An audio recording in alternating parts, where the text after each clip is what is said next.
एक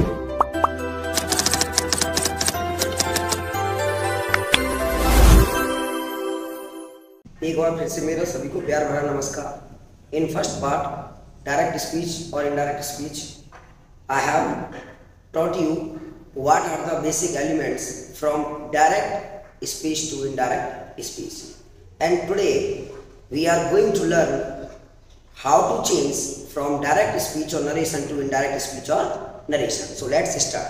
चलो अब है, मैंने फर्स्ट क्लास में आपको बताया था कि जनरल रूल्स होते हैं, उनके द्वारा इसको फॉलो किया जाता है और उसी के अकॉर्डिंग हम डायरेक्ट नरेशन या direct speech to indirect narration या स्पीच हम कन्वर्ट करते हैं। तो जनरल रूल्स में होता है सबसे पहले चेंज द पर्सन, उसके बाद चेंज द टेंस, उसके बाद change the other words. Other words बोले तो टुडे, टुमारो, यस्टरडे, इनको कैसे चेंज करते हैं। तो सबसे पहले हम सीखेंगे चेंज द पर्सन बदलना। अब पर्सन से निकल के बात आई पर्सनल प्रोनाउन। तो पर्सनल प्रोनाउन 3 होते हैं, फर्स्ट, सेकंड एंड थर्ड। अब आप देख रहे होंगे यहाँ 2 जगह, जैसे ये रोमन नंबर है, अगर रोमन नंबर होगा ना तो उसके ऊपर ST एंड D नहीं लगाते, इसलिए मैंने फर्स्ट, अगर गिनती लिखोगे डिजिट में लिखोगे 1 2 3 तो आपको ST लगाना पड़ेगा।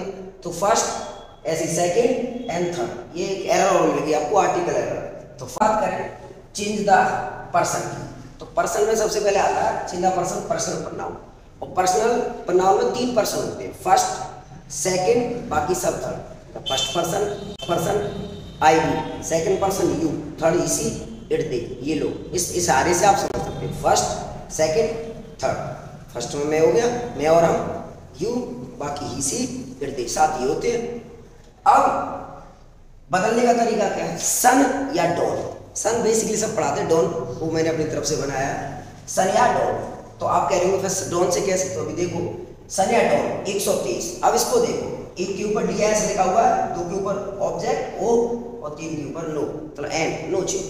तो एक का मतलब है, एक के आगे लिखा हुआ है सब्जेक्ट है, D मतलब डूअर, मतलब कर्ता। तो जो फर्स्ट पर्सन है वो कर्ता के अनुसार, सब्जेक्ट के अनुसार, सेकंड पर्सन ऑब्जेक्ट और थर्ड पर्सन नो चेंज, मतलब ये तो चेंज होता ही नहीं है। अब इस बात को समझें, मैंने कहा कि फर्स्ट पर्सन सब्जेक्ट के अनुसार, सेकंड पर्सन ऑब्जेक्ट के अनुसार, थर्ड पर्सन नो चेंज। अब थोड़ा सा इसको आप करेक्ट करिए, अमूमन यही बोला जाता है टीचरों के द्वारा, लेकिन हमें क्या कहना चाहिए, फर्स्ट पर्सन मतलब आई वी या उसके परिवार वाले, me, my, mine, myself, our, us, इन वर्ड्स को हम रिपोर्टिंग वर्ब के सब्जेक्ट के अनुसार, second person you reporting verb के ऑब्जेक्ट के अनुसार, हम ये नहीं कहेंगे केवल फर्स्ट पर्सन सब्जेक्ट के अनुसार, सेकंड पर्सन ऑब्जेक्ट के अनुसार। हम क्या कहने वाले हैं, रिपोर्टिंग वर्ब के सब्जेक्ट के अनुसार, रिपोर्टिंग वर्ब के ऑब्जेक्ट के अनुसार सेकंड पर्सन को बदला जाता है और थर्ड पर्सन नो चेंज। अब example, he said to me I am like you. तो ये एग्जांपल मैंने लिया है ताकि इस एक ही में दोनों पर्सन को कैसे चेंज करें। अब देखो, he said to me, I first person है और यू सेकंड पर्सन है। फिलहाल मेरा यहाँ इंडिकेट करना ये होगा कि मैं आपको पर्सन चेंज करना बताऊं। तो आई फर्स्ट पर्सन है, फर्स्ट पर्सन आई की रिपोर्टिंग वर्ब के सब्जेक्ट के अनुसार, ये रिपोर्टिंग वर्ब है या इंट्रोड्यूसिंग वर्ब है या इंट्रोडक्टरी वर्ब है, तो ये क्या है, ये इसका सब्जेक्ट है और ये इसका क्या है, ऑब्जेक्ट। ठीक है, he said to me I am like you, he said to me I am like you। अब इसमें हमें पर्सन चेंज करना है, एक आई फर्स्ट पर्सन है, यू सेकंड पर्सन है। ठीक है भाई, फर्स्ट पर्सन को रिपोर्टिंग वर्ब के सब्जेक्ट के अनुसार और सेकंड पर्सन को रिपोर्टिंग वर्ब के ऑब्जेक्ट के अनुसार। तो अब सैड रिपोर्टिंग वर्ब है तो आई इसका सब्जेक्ट हो गया, मी सैड का ऑब्जेक्ट हो गया, ये रिपोर्टिंग वर्ब है तो रिपोर्टिंग वर्ब का सब्जेक्ट ही, रिपोर्टिंग वर्ब का ऑब्जेक्ट मी। और इस पूरे को क्या कहेंगे, रिपोर्टिंग स्पीच या रिपोर्टिंग क्लॉज, ये मैंने बताया है।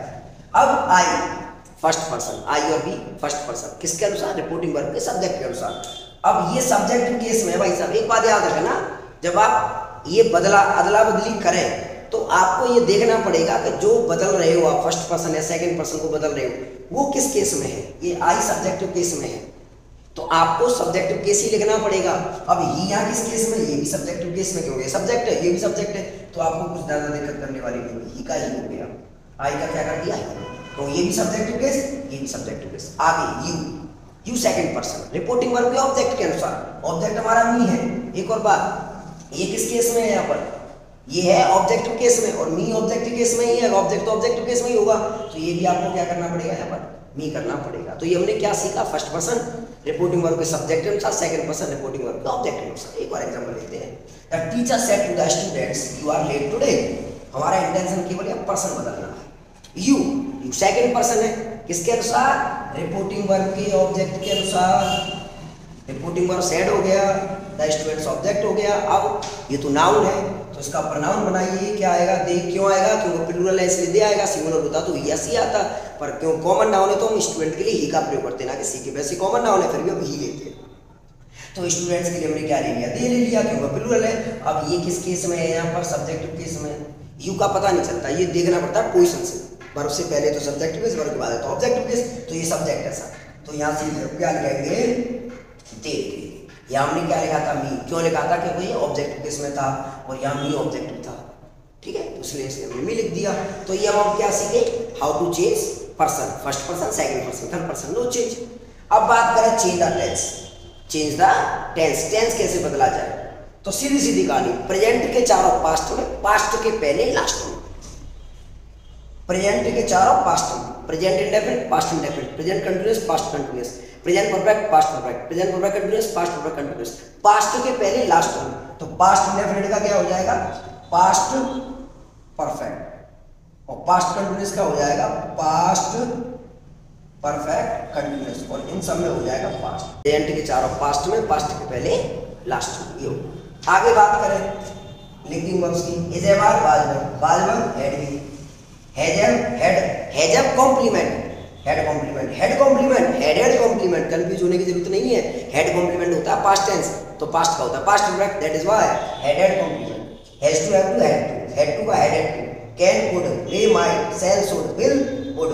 नीड का हैड टू, नीड का हैड टू, और मस्ट का मस्ट भी होता है और हैड टू भी होता है। ये जब मैं आगे कराऊंगा तो मैं बताऊंगा, एक्सप्लेन करूंगा क्यों हमने किया। तो अभी हमने क्या जाना? Change the person and change the tense. अभी हम जानेंगे चेंज द अदर वर्ड। अब बात करेंगे change the other words, direct speech to indirect speech और narration.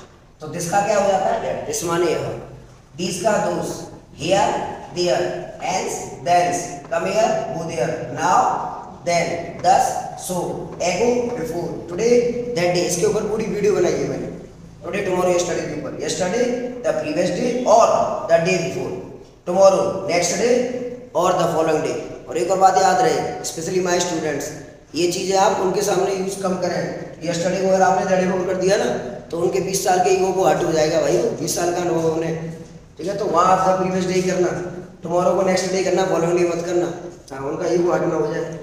The day after yesterday, 2 days before, the day after tomorrow, in 2 days, last week, last month, last year, the previous week, the previous month, the previous year, next week, next month, next year, the following week, the following month, following year.